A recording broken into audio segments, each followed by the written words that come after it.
দেখেন আজকে আমি রান্না করার জন্য কেটে নিয়েছি কলা। কলাগুলো কেটে হলুদ মেখে ভালোভাবে সুন্দর করে ধুয়ে নিয়েছি। দেখেন কলায় কিন্তু একদম কোনো কষ নেই। পানির ভিতরে আমি রেখে দিয়েছি কারণ উপরে যেন একটা আবরণ না পড়ে এর জন্য। এদিকে আমি এই যে মাছ রেডি করে নিলাম।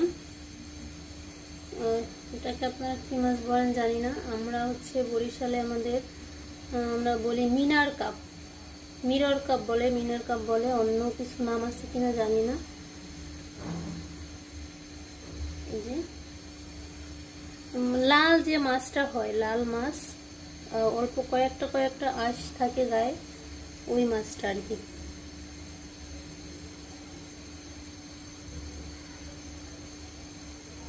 আমি এটা মাখার জন্য হলুদ দিয়ে দিয়েছি, একটু মরিচের গুঁড়ো আর লবণ দিয়ে দিলাম। এখন আমি এর ভিতরে অল্প একটু তেল দিয়ে দেবো, সরিষার তেল। আর কিন্তু দেবো না, এতটুকুই। তো ওইদিকে দেখেন আমি কড়াইতে সরিষার তেল অলরেডি দিয়ে রেখেছি আগে। কড়াইটা হচ্ছে গরম করার জন্য তেলটা গরম হোক, আর আমি হচ্ছে মাছটা মেখে রেডি করতেছি। যে আমি কিন্তু মাছটা সুন্দরভাবে হলুদ মরিচটা মেখে রেডি করে নিলাম। এটা হচ্ছে পেটের মাছ, পেটটা অনেক বড় থাকে, তো মাছটা ডিম হয়েছিল, তো পেটের মাছটা কেটে নিলাম। ওই মাছটাও এক পিস নিয়ে নিচ্ছি। ওদিকে আমার তেল কিন্তু গরম হয়ে গেছে। দেখেন এই যে আমার তেল একদমই গরম হয়ে গেছে, ধোয়া বের উঠতেছে, দেখতেছেন। এখন আমি এর ভিতরে মাছগুলো আস্তে আস্তে করে দিয়ে দেবো।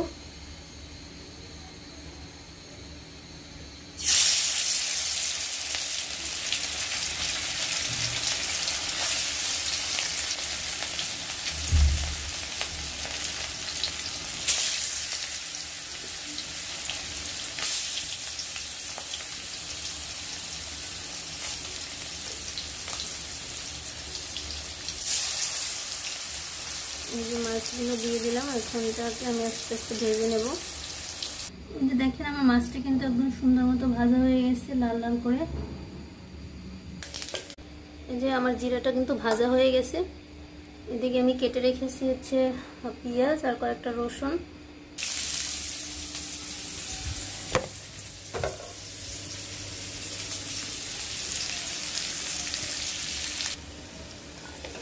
কয়েকটা মরিচও দিয়ে দিলাম, কাঁচা মরিচ।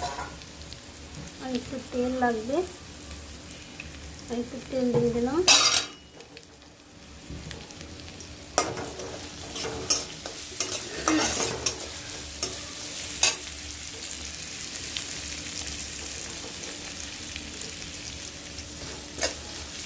আমি এর মধ্যে দিয়ে দিচ্ছি পরিমাণ মতো লবণ,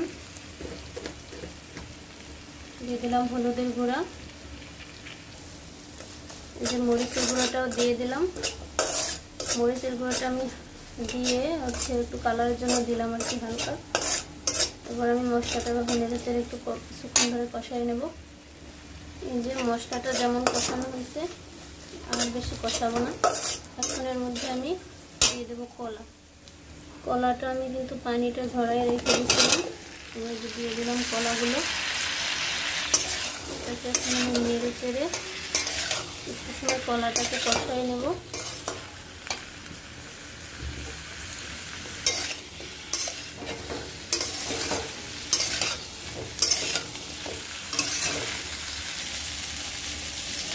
দেখেন কলাটা আমার কিন্তু কষানো হয়ে গেছে, একটু আর কষাবো না।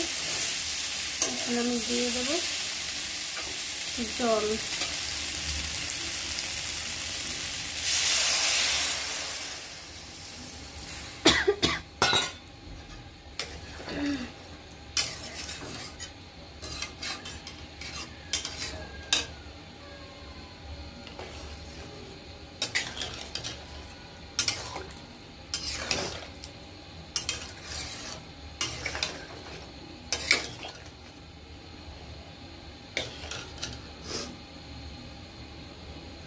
আর একটু জল আমি দিয়ে দেবো, কারণ একটু জল লাগবে, যেহেতু মাছটা আমি ভাজা মাছটা দেবো, আর কলাটাও সিদ্ধ হতে একটু জল লাগবে, দিয়ে দিলাম।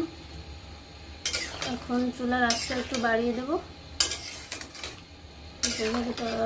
ইয়াটা কলাটা সেদ্ধ হোক, পরে আবার দেখাচ্ছি।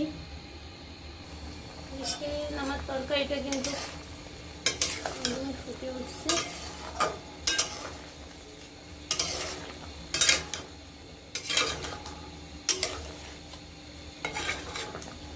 ঝোলটা কমবে।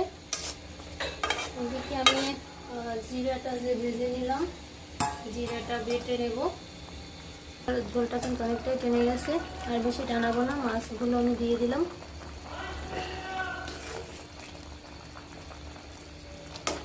কলাটাও আমার সিদ্ধ হয়ে গেছে।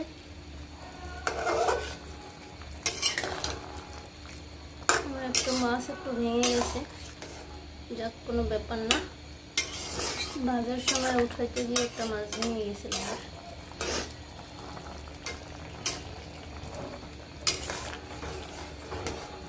ঝোলটা একটু বেশি রাখবো, কারণ কলা তো, কলায় হচ্ছে একটু বেশি ঝোল রাখতে হয়, কারণটা কমে যায়।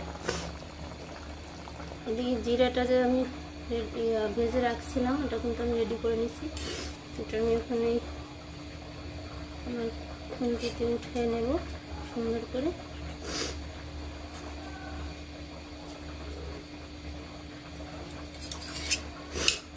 থাকবে। মাছটা যেহেতু এখন দিয়েছি, একটু সময় জাল হোক, পরে আমি মশলাটা দেব। এই যে দেখেন যতটা ঝোল কমছে, আর কমাবো না। এখন আমি জিরা বাটা যেটা যে এটা রেখেছিলাম, এটা দিয়ে দিলাম।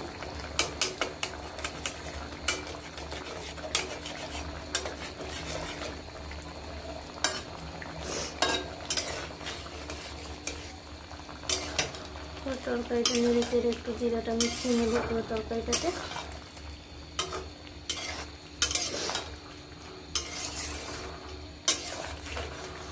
যেহেতু জিরাটা এখন দিলাম, আর একটু সময় আমি জাল করব তরকারিটাতে, পরে উঠিয়ে নেব। দেখেন আমার তরকারিটা কিন্তু হয়ে গেছে। চুলাটা বন্ধ করে দেবো।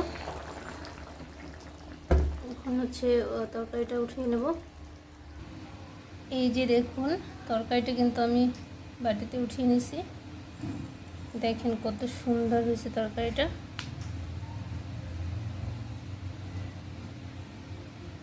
দেখতেই পাচ্ছেন আপনারা কত সুন্দর হয়েছে তরকারিটা।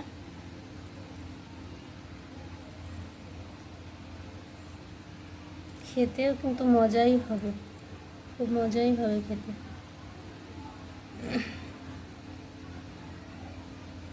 দেখতে পাচ্ছেন কিন্তু যে ঝোল কিন্তু ভালোই আছে এখনো, এতটাও কিন্তু থাকবে না। যতটা দেখতে পাচ্ছেন এতটাও থাকবে না, এটা কমে যাবে।